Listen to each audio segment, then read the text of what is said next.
성경을 먼저 하나 찾아볼게요. 요한 1서 보겠습니다. 요한 1서. 요한 1서.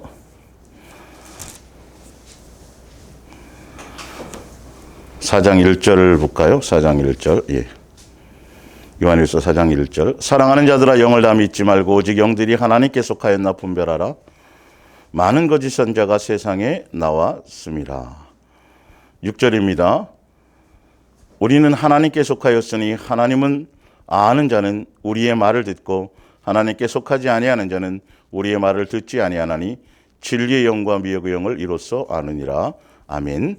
예수님의 마음과 우리의 마음보 예수사랑의 성 동행 이야기 목요 성경학교 245번째 시간 우리 함께 은혜를 나눌까 합니다. 성경은 우리는 참 잡다한 지식과 이론과 우리로 말미암아 정립된 어떤 생각들이 너무도 많아요. 성경에 대한 것도 마찬가지예요. 오늘 분명히 성경에서 말씀하시는 것은 많은 영들이 있지만 딱 두 가지 영밖에 없다는 거예요. 하나님께 속해 있느냐 마귀에게 속해 있느냐 하는 거예요. 일단 그것부터 먼저 생각하시면 돼요. 정리가 그렇게 돼 있으니까. 그래서 하나님께 속해 있다라면 예수님께 속해 있다라면 하나님께 속해 있다라면 무엇이 나온다? 예, 사랑의 열매가 나온다라는 거죠. 사랑은 하나님께 속한 거기 때문에 하나님께 속한 영이라면 사랑의 마음, 사랑의 생각, 그러니까 예수님의 인격, 예수님의 마음, 예수님에 대한 것들이 나타나고 드러날 수밖에 없다라는 거예요. 근데 예수님께 속하지 않은 다른 모든 영은 모양이 별의별 모양들이 다 있고 형태가 수많은 형태들이 있다 할지라도 그건 미혹의 영이다라는 거죠. 예, 분명히 성경에는 미혹의 영이라는 거예요.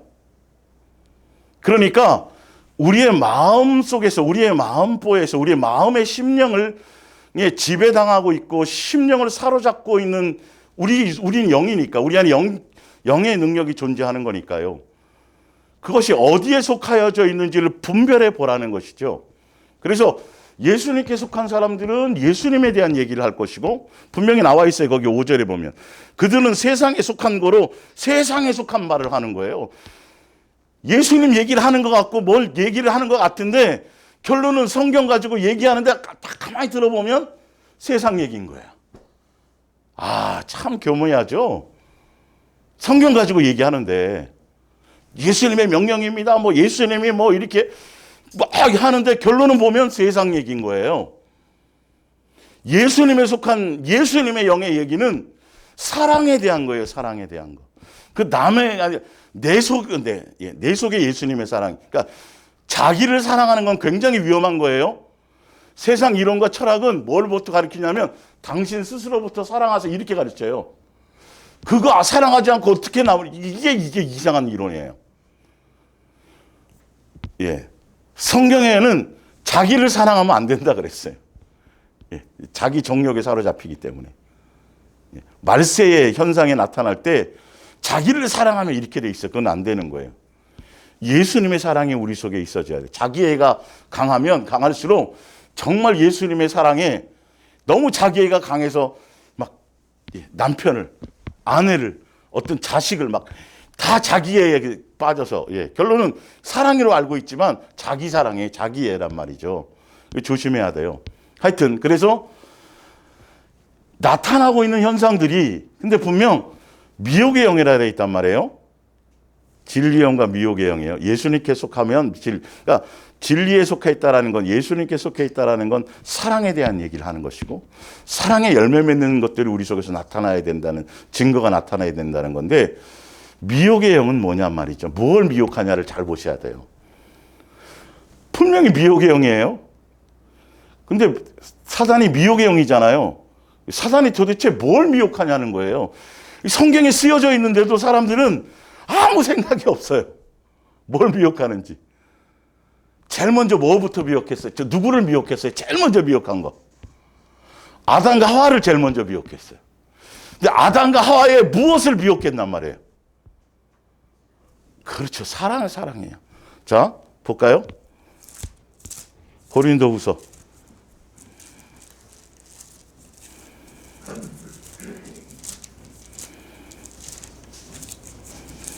고린도후서 11장 3절이에요. 11장 3절. 뱀이 그 관계로 하와를 미혹한 것 같이. 뱀이 관계로 하와를 미혹했죠.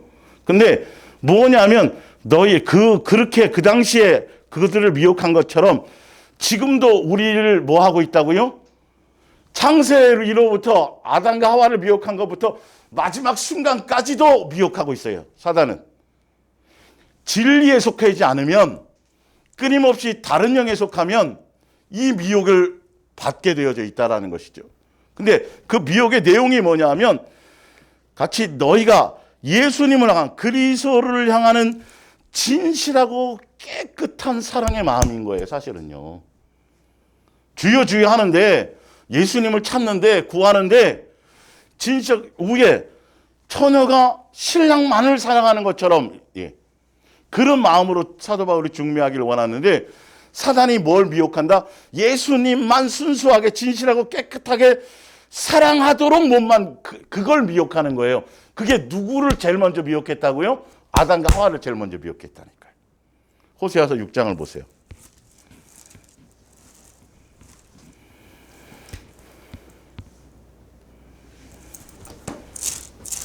사단이 내 속에서 뭘 하고 있는지를 알아야 될 거 아니에요.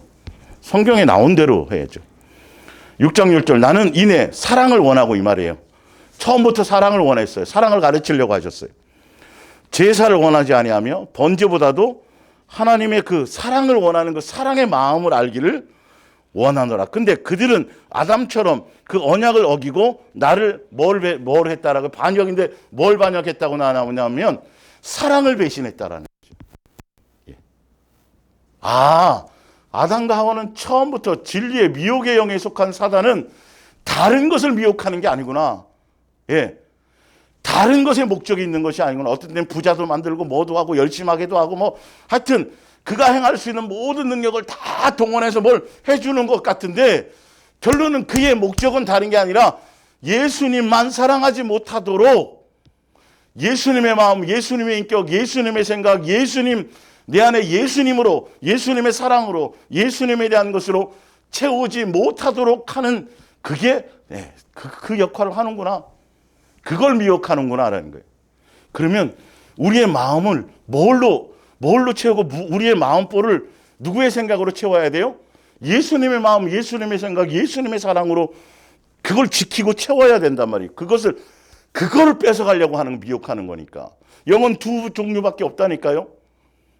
사랑에 속했느냐, 미혹에 속했느냐. 딱 성경에서 정의를 내려주었는데 이게 보면 능력이 나타나든 표적이 나타나든 수많은 역사가 나타나도 자세히 보란 말이에요. 그게 예수님께 속해서 사랑에 대한 열매를 맺고 있는 것인지 아닌지를 봐야 된다니까요. 어디에 속해 있는지에 대한 그 열매를 봐야 된다니까요. 계속 그 표적만 따라다니게 만드는 건지 아니면 그 능력과 표적과 은사를 받은 사람에게 자꾸 머리를 뒤밀고 그 사람을 추앙하게 만드는 건지 이런 것들을 잘 분별해 봐야 된다니까요. 천국을 갔다 왔습니다. 밤에 예수님이 계시를 받았는데 뭔가 자꾸 얘기하는데 가만히 들어보면 진짜 예수님만 목적하고 예수님만 사랑하려는 예수님에 대한 속한 얘기인지 이게 다 얘기했는데 보니까 자기가 대단하다는 것인지 이게 확연히 영의 분별에 대한 것이 있어야 된다는 거죠. 자, 하나를 더 볼까요? 그래서 요한일서 3장을 볼게요. 요한일서 3장. 예.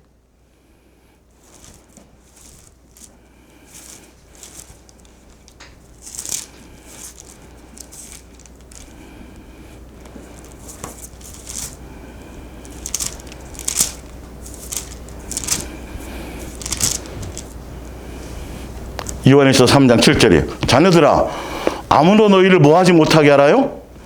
미혹하지 못하게. 미혹의 영이 미혹을 하는데 무엇을 미혹하냐 하면 의를 행하는 자는 그의 의로우신 것 같이 의롭고 죄를 짓는 자마다 마귀는 미혹을 해서 뭐 짓게 만든다고요? 죄를 짓게 만들어요. 근데 죄가 뭐라고 돼 있어요? 사랑하지 않는 거예요. 거기 뒤에 나왔어요. 가인과 아벨의 사건에서도 예수님은 뭘 요구하신 거라고 했다라고요? 거기 볼게요. 우리는 서로 사랑할지니 이는 너희가 처음부터 들은 소식이라. 사실은 율법 이전에 벌써 아담 하와부터 계속 예수님은 이것에 대한 가르침이, 이것에 대한 목적이 있었어요. 왜? 그분은 진리에 속한 영으로 인도하셨으니까요. 미혹의 영이 아니니까요. 예. 그래서 가인과 같이 하지 말라, 그런 악한 자에게 미혹의 영에 속하여, 이 말이죠. 그래서 무슨 열매를 맺어요? 살인 열매를 맺는 거예요. 예수님의 인격이 아니에요. 예수님은 뭐까지 용서해야 되는데요? 원수까지라도 용서하는 것을 원하는 예수님인데, 저 원수도 아니거든요. 알고 보면 자기 스스로가 예수님의 뜻을 벗어나서 그렇게 미혹되어서, 예, 미혹당하지 마세요. 무엇을요? 죄 짓는 것을요. 죄가 뭐냐 하면 예수님의 의를 행하지 않거나 예수님의 사랑하라는 그 계명을 지키지 않는 것, 사랑의 열매를 맺지 못하는 것. 마귀는 마귀에게 속하면 그게 안 되는 거예요. 능력도 나타날 수 있어요. 부자가 될 수도 있어요. 예, 무리를 걸을 수도 있어요. 솔직히 어떨 때는 마귀에게 속해도요.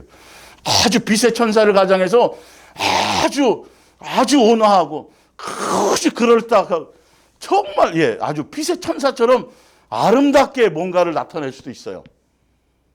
그런데 뭐가 없다고요? 결정적으로 사랑의 열매가 없다는 거예요. 내 마음보호를 점검하기 위해서 지금 그 먼저 배경을 설명드리는 거예요. 계속 지금. 그래서 지난주에 성경의 기록에, 그래서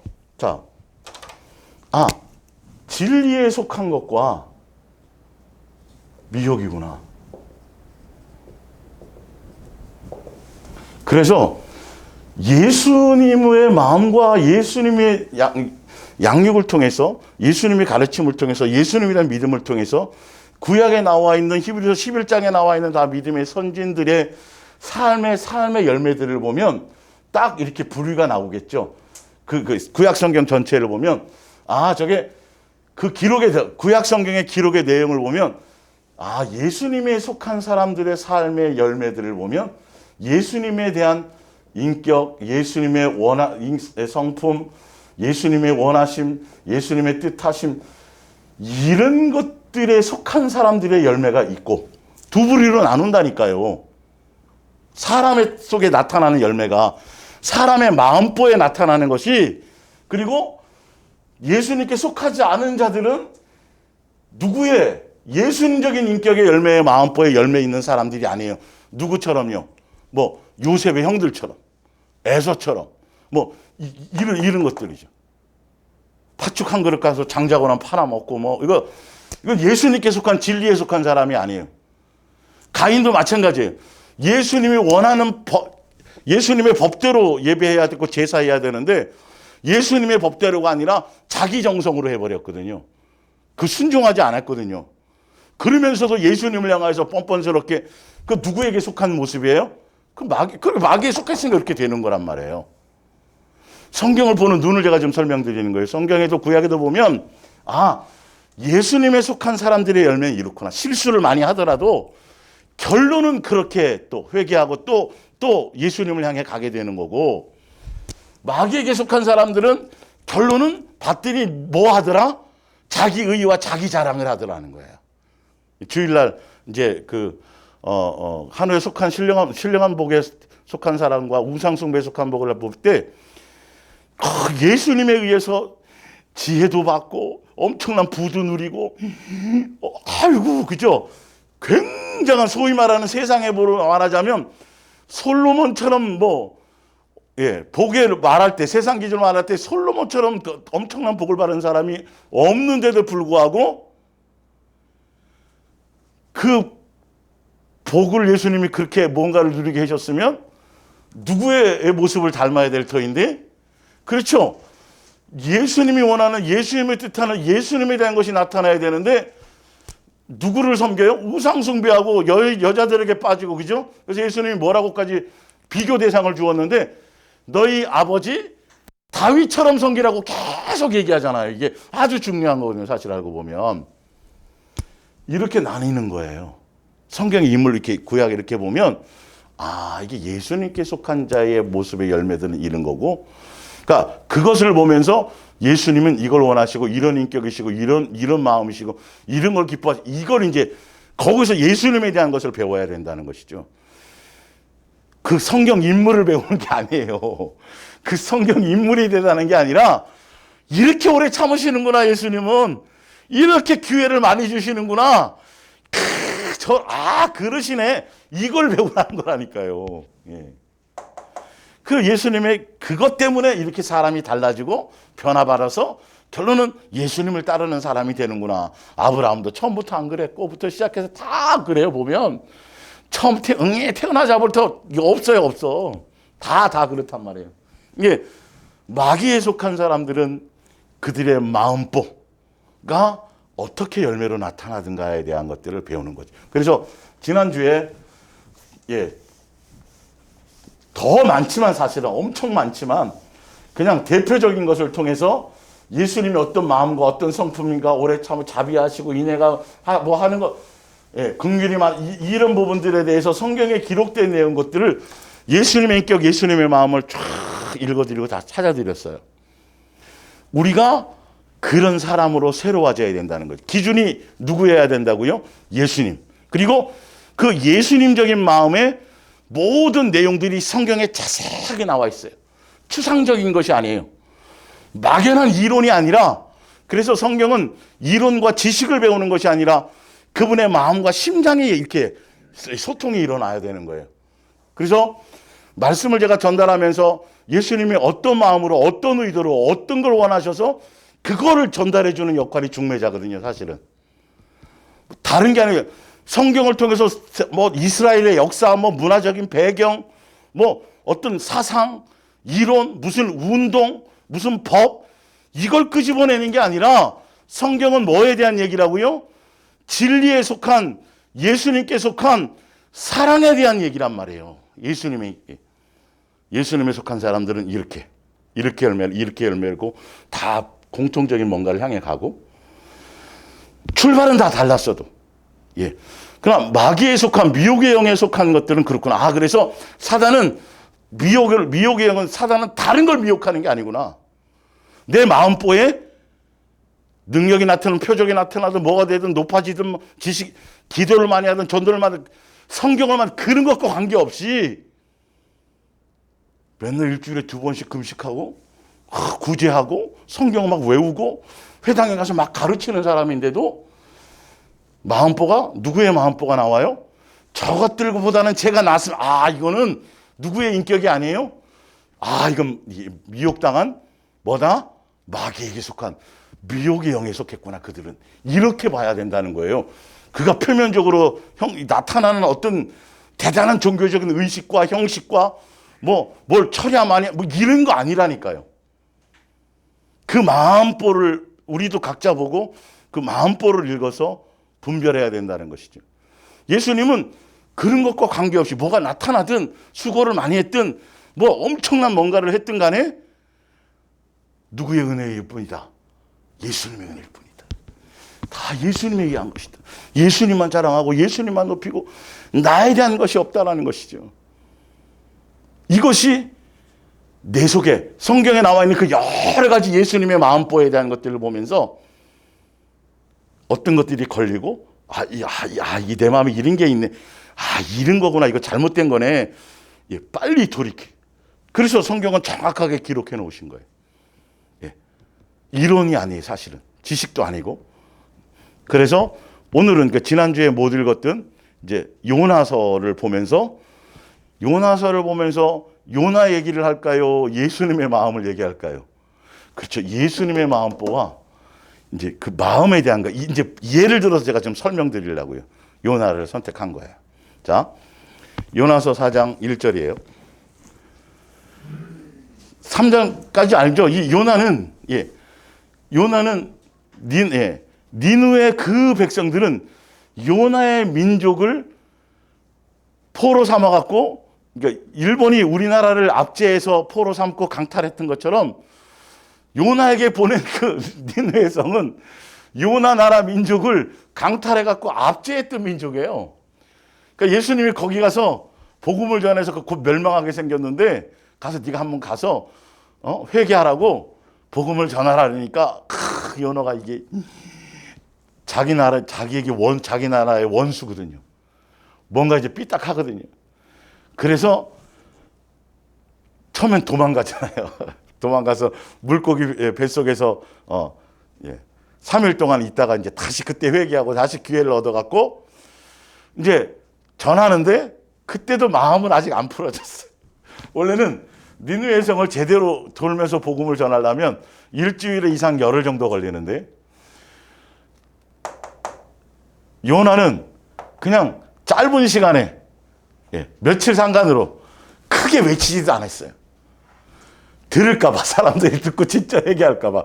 하라니까 하긴 해야 되겠고, 안 할 수는 없고 했다라고 얘기는 해야 되겠는데 회개하세요. 못 듣도록 오히려 빨리 돌아버리고, 저 했어요. 저 했으니까 이제 그 다음에 뭐 이제는 제가 했으니까 더 이상 나한테 책임 묻죠. 요나 마음에는 그들이 원수니까 멸망당했으면 좋겠거든요. 근데 요나서를 예수님이 왜 쓰고 요나서를 통해서 예수님이 뭘 설명하려고 했는지를 그 핵심을 알아야 된다는 거예요. 우리는 다른 거 보는 게 아니에요.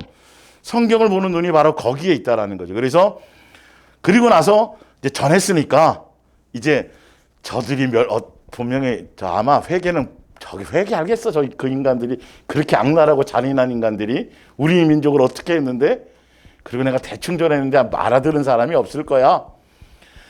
그리고 이제 언제 멸망하나 안 하나 예수님이 회개 안 할 걸로 알고 그래서 뒤에 이렇게 딱 숨어가지고 이렇게 지켜보고 있는데 이제 햇살이 이제 그 장면인 거예요. 1장을 볼게요.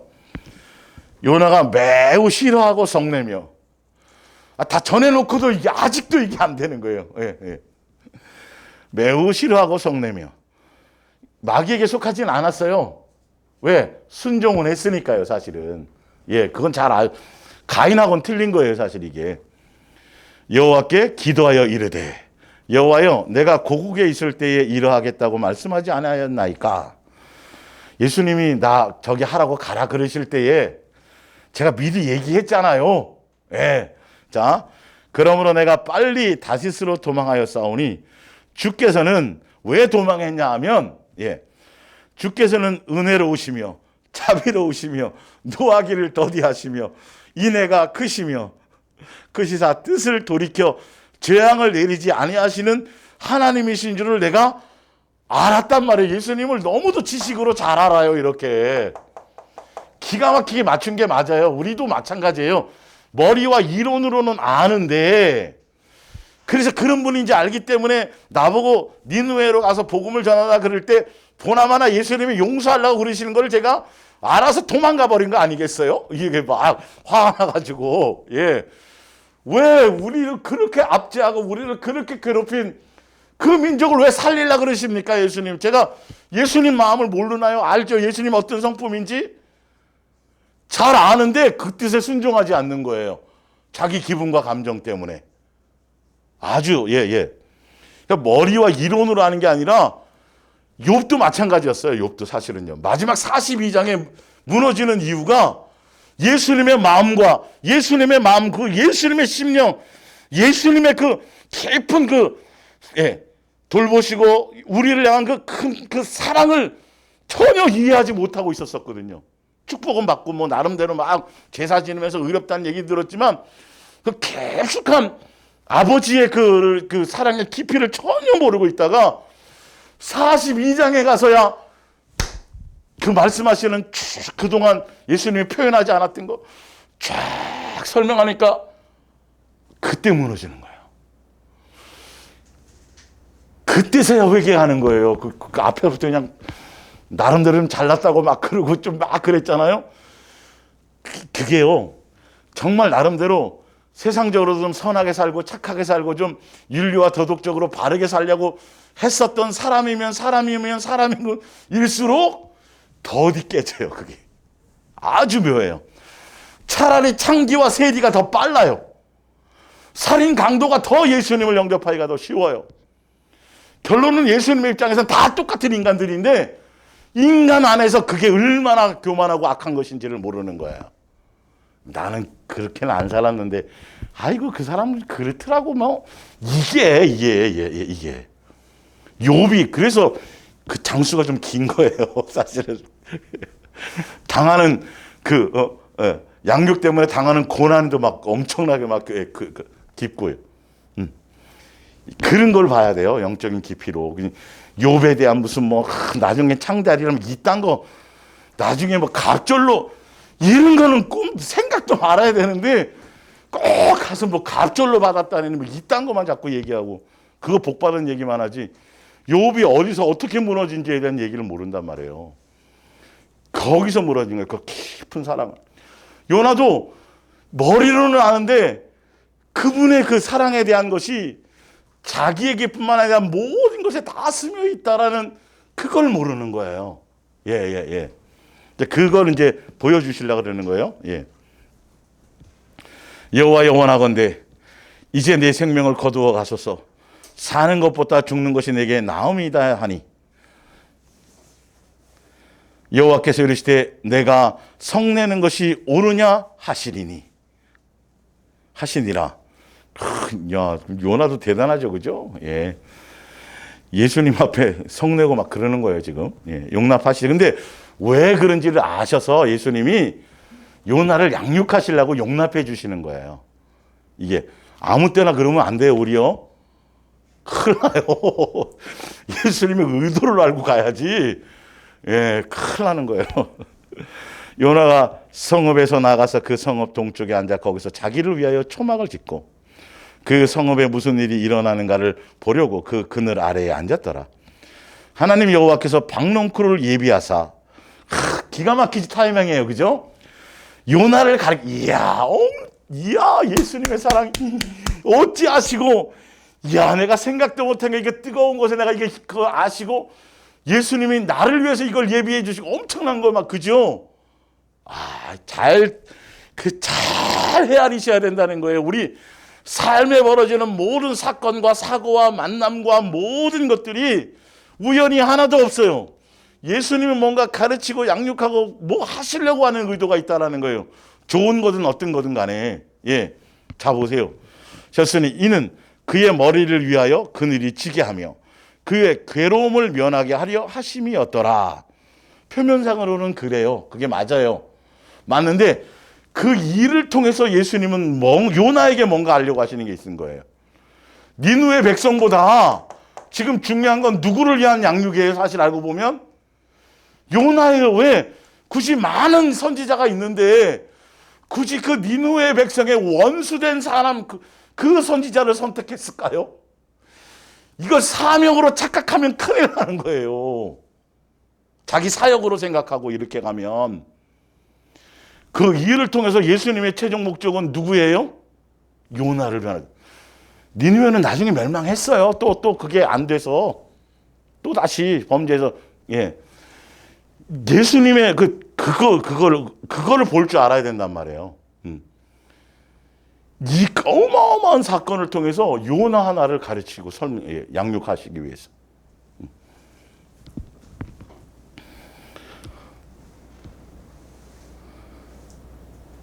그의 괴로움을 면하게 하려 하심이었더라. 요나가 박농쿨로 말미암아 크게 기뻐하는 거예요. 땡큐 예수님 땡큐 아주 뭐 그럴 땐 또 좋아해요. 엄청나게 좀. 그 하나님이 벌레를 예비하사 박농쿨도 예비했지만 또 벌레를 또 예비하시잖아요. 이튿날 새벽에 그 박농쿨을 갉아먹게 하심에 시드니라. 해가 뜰 때에 하나님이 뜨거운 동풍을 예비하셨고 해는 요나의 머리에 쬐이며 요나가 혼미하여 스스로 죽기를 구하여 얼마나 힘들었는지 죽을 것 같은데 사는 것보다 죽는 것이 내게 나으니이다 하니라. 우리가 조금만 힘들고 예수님의 입장에서는 최선의 것으로 우리를 양육하고 계신데 우리의 입장에서는 차라리 일반 죽고 데려가서 이렇게 표현한다니까요. 근데 예수님이 요나를 괴롭히려고 그러는 거예요? 죽이려고 그러는 거예요? 아니에요. 아니잖아요. 네. 뭔가 알게 하시려고 그러는 거잖아요. 깨닫게 하시려는 거잖아요. 예. 쪼임에 나으니이다 하니라. 9절에 하나님이 요나에게 이르시되 내가 이 박농쿨로 말미암아 성내는 것이 어찌 옳으냐 하시니 그가 대답하되 내가 성내어 죽기까지 할지라도 옳으니이다 하니라. 자 보세요. 요나는 선지자이고 예수님이 어떤 성품을 가졌는지까지 머리와 이론으로는 알고 있었어요. 근데 예수님의 마음, 그분의 성품, 그분의 그 깊숙한 것에 대해까지는 전혀 느끼고 헤아리지 못했어요. 욥도 사실 마찬가지예요. 알고 보면.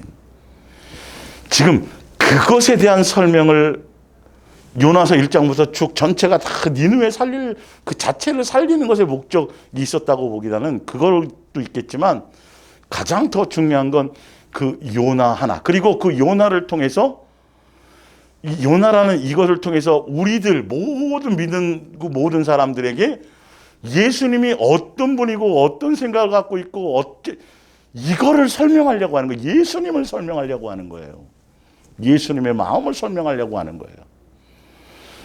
그걸 모르면 요나처럼 예수님에 대해서 줄줄줄 꿰고 외워도 그런 분인지 알았으니까 내가 도망간 거 아니겠. 그래도 전혀 이해를 못하는 거예요. 예수님의 마음과 심정에 대해서 왜 그랬는지를. 요나서 1장 1절부터 끝까지를 다 외워도 전혀 의미가 없어요. 우리 속에는 하나도 영적인 의미를 깨달을 수 있는 요소가 하나도 없는 거예요. 외워도 소용이 없다니까요. 그거 요나서를 외워도요 전혀 의미가 없다고요.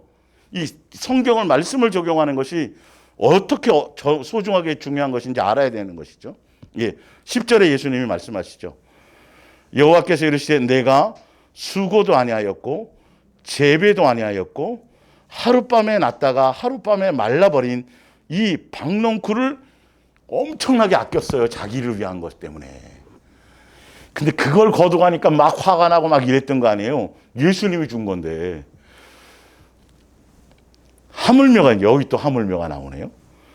이 큰 성읍 니느웨의 좌우를 분별하지 못하는 자가 12만여 명이요. 소돔과 고모라가 한 15만에서 뭐 몇십만 됐다고 얘기를 해요. 이제 인구학자들이. 여긴 이제 뭐 여기는 인구까지 나왔네요. 니느웨에 그 당시에 15만이면 엄청나게 많은 인구가 있는 것이죠. 예.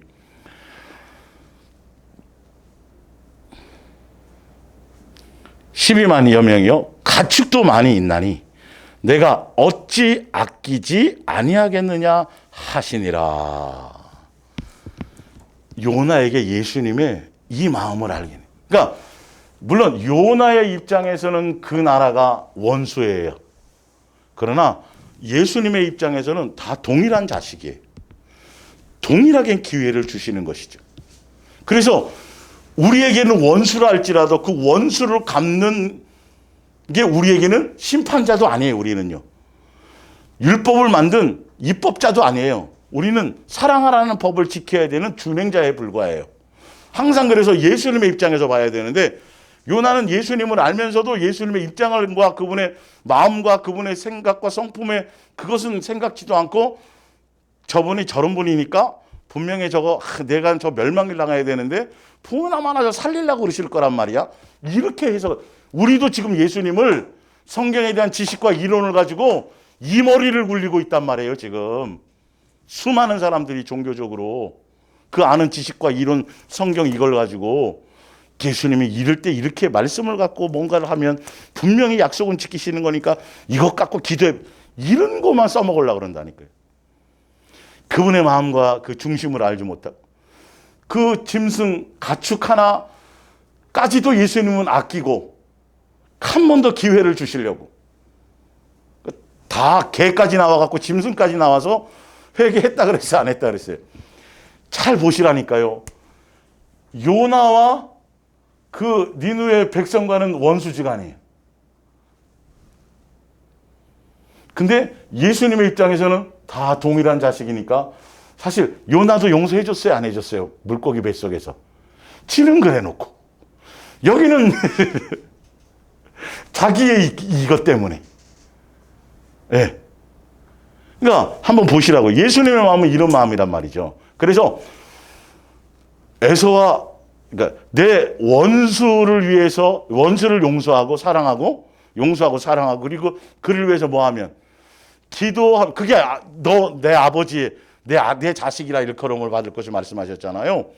예수님의 인격과 예수님의 마음과 예수님의 의도와 예수님의 성품은 그런 거예요. 너 보기에는 원수지만 나로 말미암아, 예수님의 입장에서는 아니거든요. 똑같거든요. 알고 보면 너한테지만 다 예수님의 입장에서는 알고 보면 다 그놈이 거거든요. 그래서 너희는 준행자도 아니고 심판자도 아니까 예수님의 생각과 예수님의 마음과 예수님의 뜻을 헤아려서 예수님으로 말미암아 용서할 수 있는 능력을 누가 주세요? 순종하려고 하면 예수님이 주시는 거예요. 예수님으로 말미암아 마음을 만지잖아요. 원수가 안 돼요. 우리로는 안 되는 거예요. 그 말의 뜻에 맞춰서 예수님의 의도를 알고 생각을 알아서 거기에 순종하려고 코드를 맞추면 예수님이 우리 마음을 만져요. 야곱과 에서가 원수였어요? 아니었어요? 원수였잖아요. 평생을 에서는 야곱 죽이려고 계속 한순간도 야곱을 잊어버린 적이 없어요. 죽이려고요. 그랬었다니까요. 그리고 동생이 온다는 얘기를 듣고 아니나 달러 군사 400 정도를 이끌고 당당히 죽이러 가는 거예요. 이때야 잘 됐다 죽이러 갔단 말이에요. 근데 왜 야곱이 쩔뚝 아니 평생을 일을 갈았는데 그게 말이 돼요 안 돼요? 저 같으면 안 그래. 끝까지 죽이지. 평생을 그렇게 원한을 갖고 있으면 사실은 누가 거기 역사하신 거예요? 예수님이 역사하니까 용서가 일어나는 거예요. 예수님의 인격과 예수님의 마음과 예수님의 생각을 닮아간다는 이 부분이 그걸 원하시는 거라니까 예수님은요. 그래서 성경에 표현한 것을 통해서 예수님의 마음과 예수님의 생각을 우리가 입력받는 것이 중요하다고요. 그것만 있어요? 요셉하고 요셉의 형제들은요. 안 그래요? 근데 예수님이 요셉에게 설명을 하시니까 뭐라 그래요? 아니, 형님들이 잘못한 게 아니라는 거예요. 예수님께서 뜻해서 이게 되는 소리냐고요, 도대체가. 어린 나이에 10몇 살 때 형제들에게 죽임을 당할 뿐만 아니라 팔려갔는데 완전히 전혀 알지도 못하는 곳에 가가지고 감옥살이하고 막 이랬었잖아요. 또 하나가 또 있죠. 욥과 세 친구들. 한번 찾아볼까요? 욥기는 찾아보세요.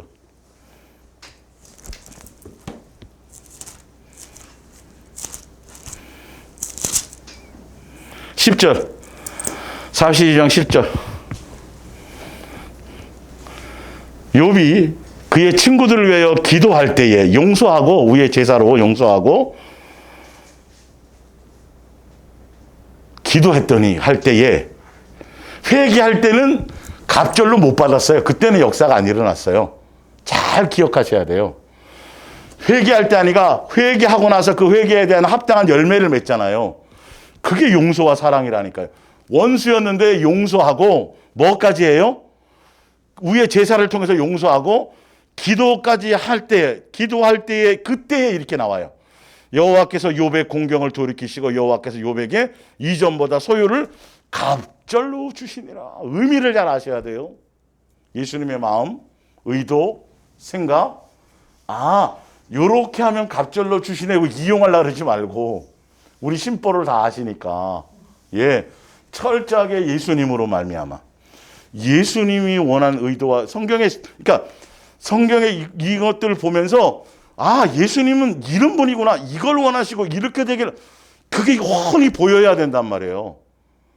그러면서 내 속에서 역사하고 있는 마귀의 옛사람적인 어떤 그 심보들, 마음보들, 소갈딱지들 이런 것들이 자꾸 본능적으로 발동하는 걸 보면서 통해서 이걸 자꾸 이렇게 확연하게 뽑아내 나와야 된다.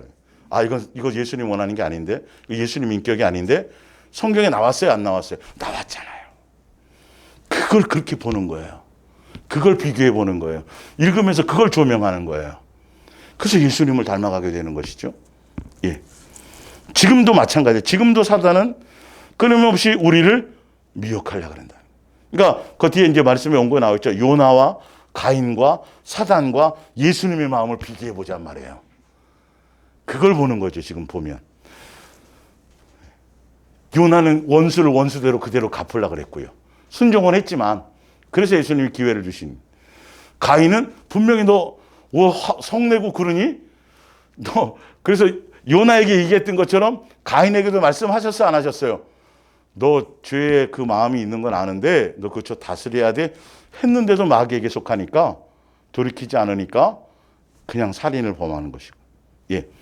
근데 그게 그 마음이 누구의 마음이에요?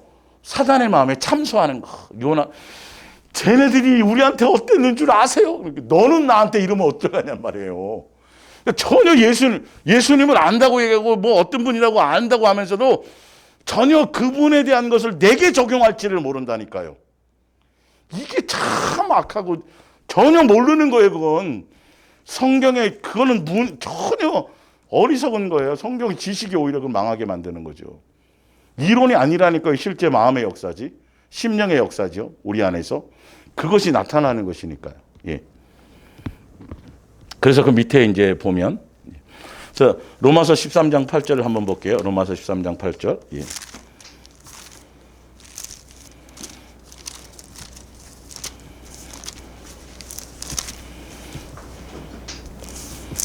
사모님 추우시면 요 앞으로 오세요. 여기.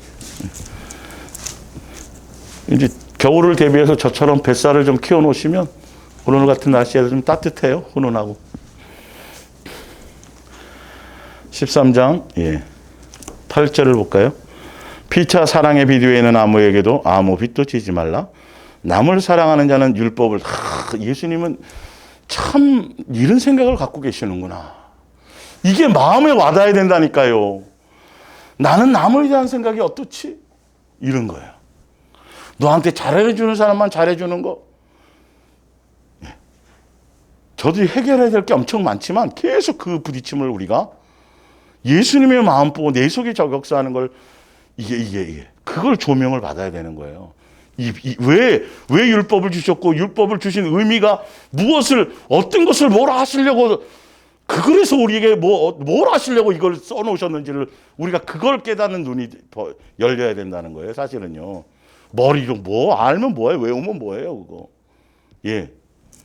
참새 맨날 날아다니는 거 보면서도 예수님이 나를 책임지고 먹인다라는 그 의미는 하나도 생각을 안 하잖아요. 예? 맨날 보면서 맨날 꽃이 이쁘네 하면서도 예수님이 그 뜻에 대한 건 전혀 의미를 모르는 거예요. 조명을. 그것도 염려하고 걱정하고 앉았는데 예수님 입장에서 얼마나 답답하시겠냐고요. 도대체 너 뭐냐? 너 맨날 보는 게 뭐고 듣는 게 뭐니? 이거 그렇게 속고 있는 거예요, 우리가요. 예. 간음하지 말라, 살인하지 말라, 도둑질하지 말라, 탐내지 말라 한 것과 그 외에 다른 계명이 있을지라도 수많은 엄청난 규율과 규범과 하여튼 많은 항목을 두는 게 중요한 게 아니라 이 말이에요. 내 이웃을 내 자신과 같이 사랑하라 하신 그 말씀 가운데에 이 마음의 중심의 핵심이 그래서 예수님은 원수되고 죄인된 우리를 뭐 하셨어요? 그분이 먼저 보여주셨잖아요. 먼저 확증해서 가르쳐 주셨잖아요. 그것 때문에 우리가 용서받은 거잖아요. 근데 그건 하나도 우리 속에 없어요.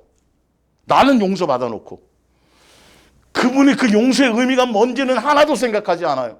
나는 용서받았고 입 싹 닫고 남한테는 그냥 들이다가 적용을 하는 거란 말이에요. 그 원리를 모르니까 도둑질은 안 했거든요. 저 사람 거. 간음은 했지만 이런 거 머리로 쓰고 앉아있는 거예요. 예. 다 어긴 거예요. 다 어긴 거. 그 마음에 뭐가 없으니까. 예수님의 마음과 사랑에 대한 인격이 없으니까 잔머리로 요 정도는 괜찮을 것 같고 저거는 벼락 맞겠지 이러고 있는 거예요. 예수님은 다 똑같이 역사하시는 거예요. 그대로는 작은 죄 큰 죄가 없어요. 예. 마음의 중심을 보니까.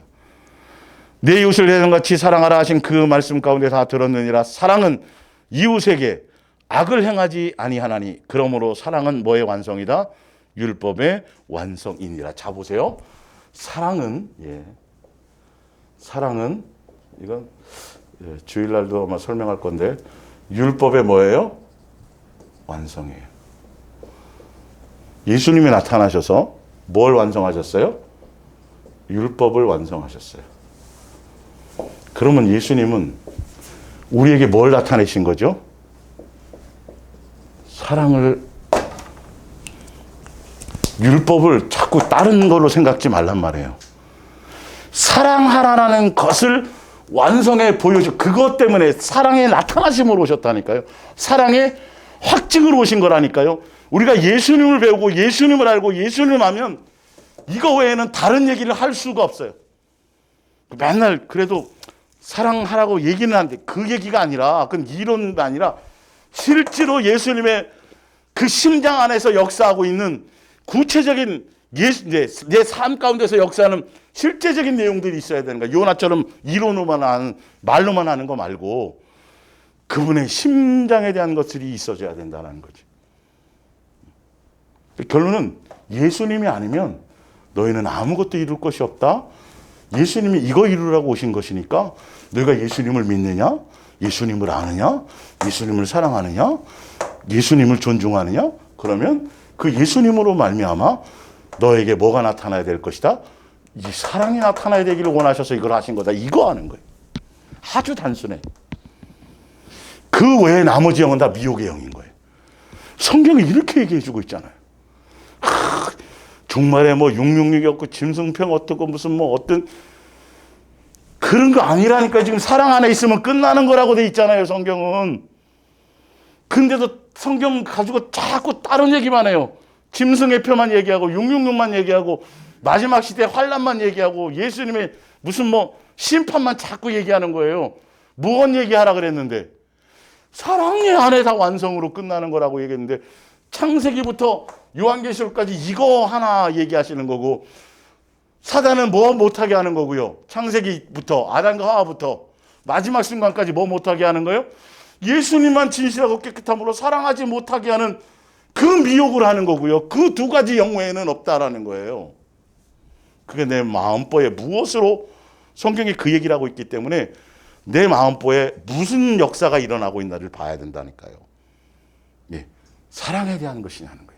예수님적인 것이냐는 거예요. 온유함과 겸손함과 오래 참음과 이것들이 내 속에서 없어요. 지금은 흉내만 내는 거고 이게 자꾸 이제 상황 속에서 예수님이 내 속에 엄청나게 사랑이 넘치네 이걸 보여주는 게 아니라 오히려 이거는 뭐 이것부터 지금은 그거 보여줄 때란 말이고 뽑아내야 되니까요.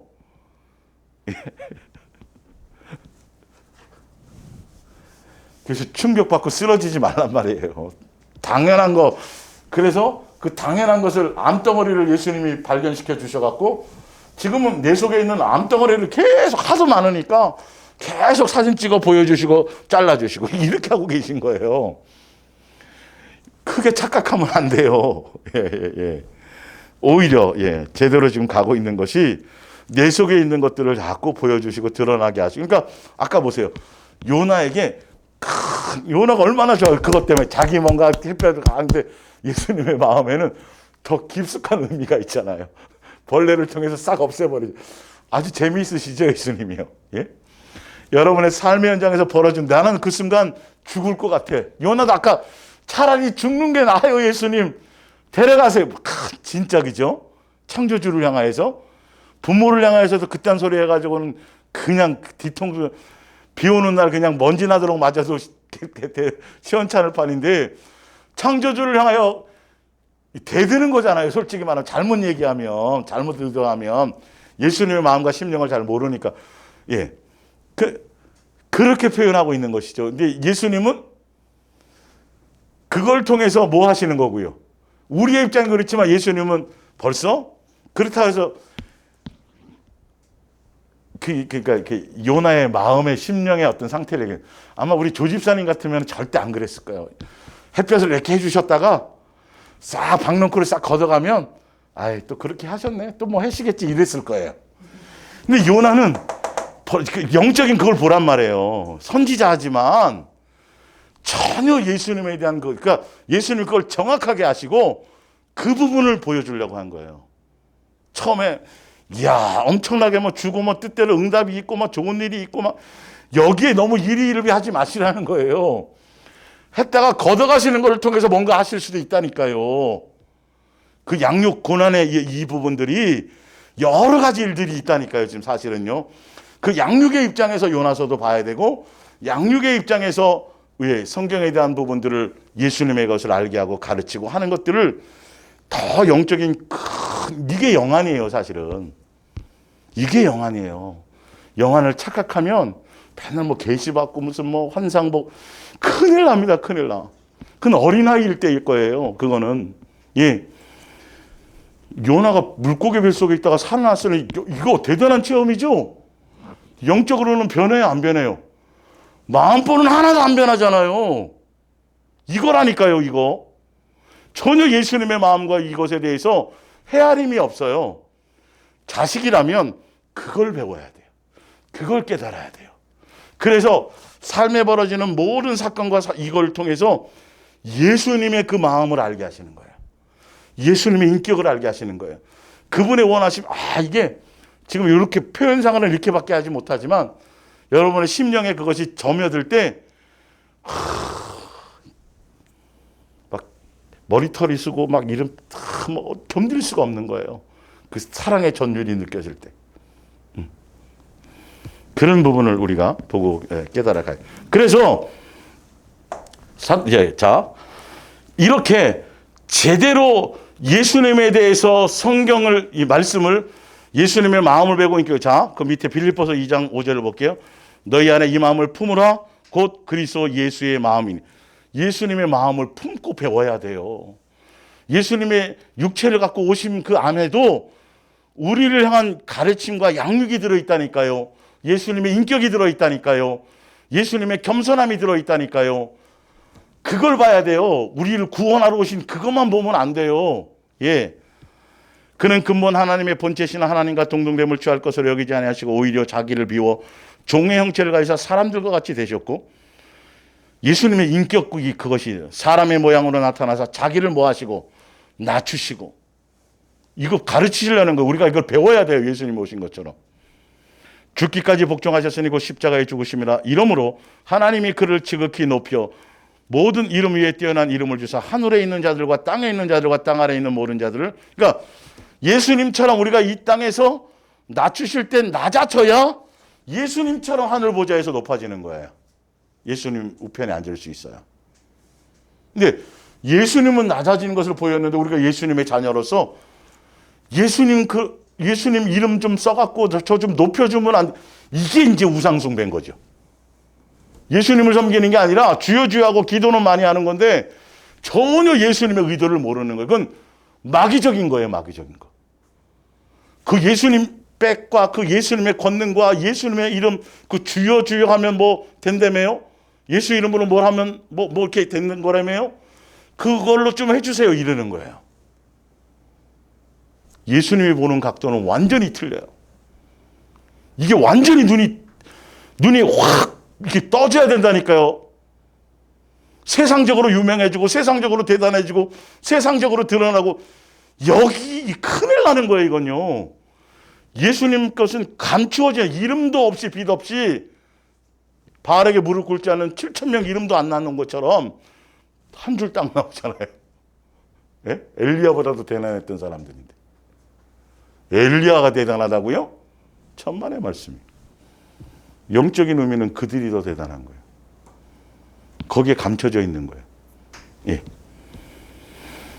자, 하늘에 있는 자들과 땅에 있는 자들과 땅 아래에 있는 자들을 하시고 모든 힘으로 예수 그리스도를 주라 시인하여 하나님 아버지께, 예수님이 우리의 주가 되신 것은 그분이 스스로 낮추시고 종의 모양으로 오셔서 겸손과 이 모든 것들을 우리 가지고 그 삶의 모습을 보여주셨기 때문인 거예요.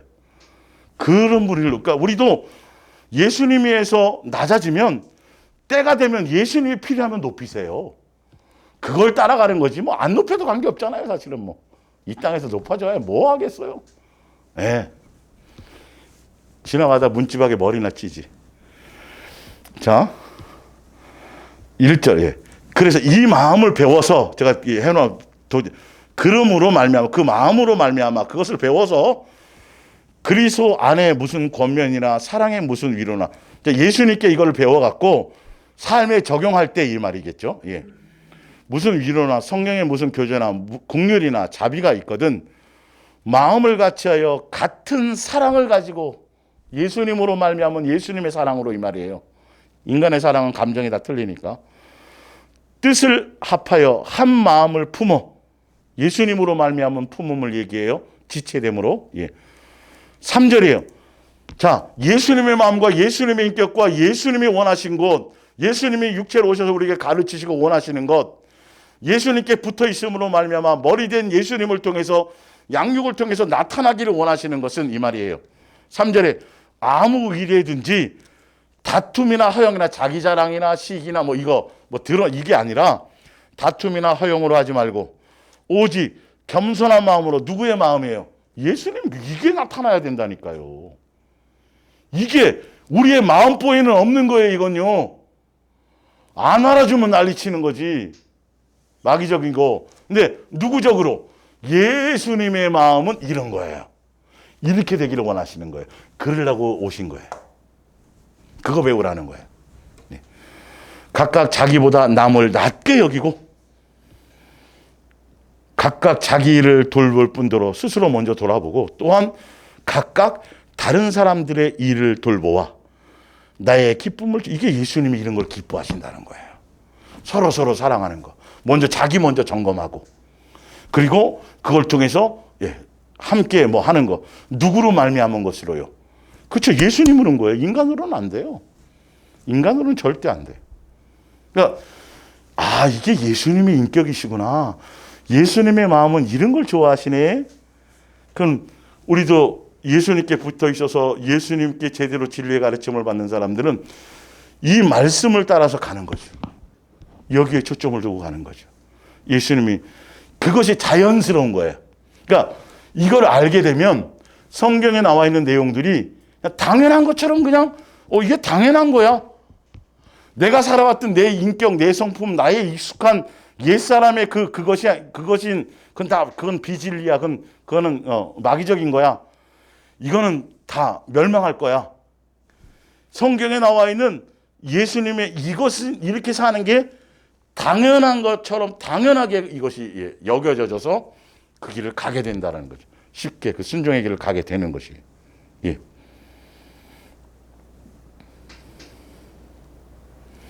자, 밑에 야고보서 3장 14절을 볼게요. 예. 맨 밑에.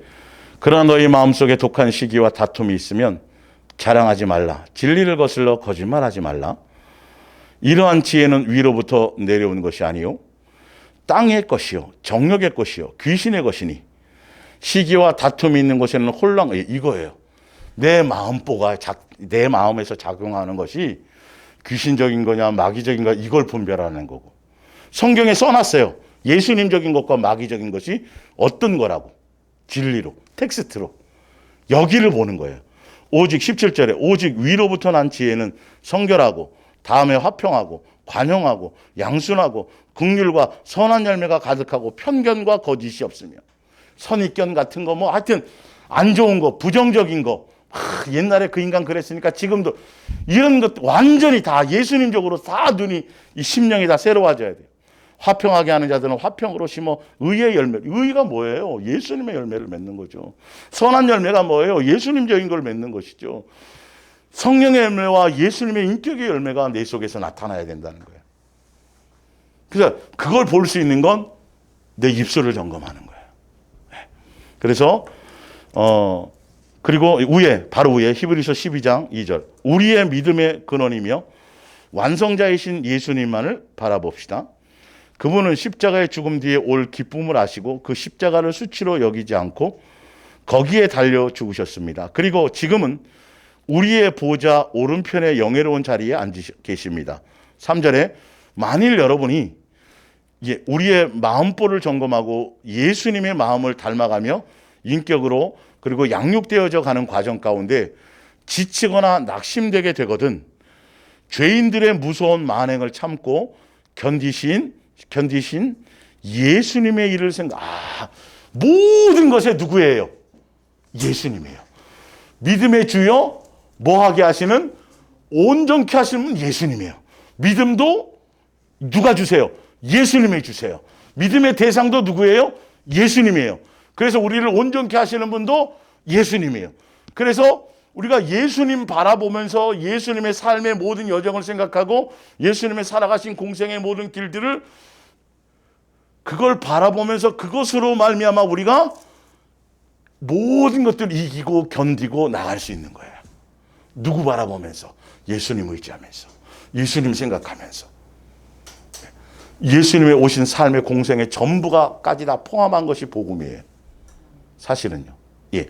그래서 예수님의 마음과 예수님의 마음보 하면서 이제 다음 주에 이제 마지막으로 정리해 드릴 게 뭐냐면 이제 이 성경, 이 말씀, 예수님의 마음을 배워야 되고 예수님의 마음, 인격을 배워야 되고 예수님에 대한 것들을 적용시키기는 구체적인 방법이 성경을 어떻게 적용하고 어떻게 보고 어떻게라는 부분을 좀 더 성경에 나와 있는 방법대로 그 부분만 마지막까지 설명하고 다음 주에 이제 마치고 다른 거 예수님이 주시는 것을 갖고 함께 은혜를 나눌까 합니다. 기도하겠습니다.